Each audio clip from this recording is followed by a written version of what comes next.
A la sala d'època romana del museu queda palès com els romans, encara que tenim una data d'arribada, que és el 123 abans de Crist, ja tenien contactes anteriors a aquesta data amb els indígenes de Manacor. Portocristo era el port del municipi. És un port molt segur, que s'empra durant tota la prehistòria, després en època romana, i se segueix emprant fins a l'actualitat, perquè és un port que està molt protegit. Era un lloc idoni per l'entrada de productes i també perquè els vaixells que anaven des de la península itàlica a la península ibèrica s'aturessin en cas de tempesta o a cercar aigua i aliments.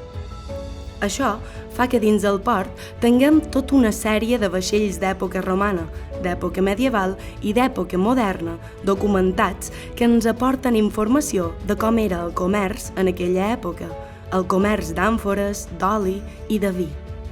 Un dels vaixells més importants que tenim enfonsat és el vaixell de les Llumetes, que és un vaixell del segle I després de Crist, que es va trobar a Manacor i duia un carregament d'àmfores, però també de llumetes. Les llumetes són llums d'oli que servien per il·luminar i tenen una decoració molt curiosa, que es poden veure a la sala.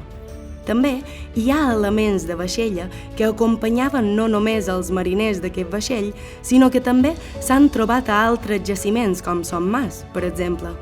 I també objectes de culte, com estatuetes de déus romans, com el déu Bacus, que és una de les peces més importants d'aquesta sala.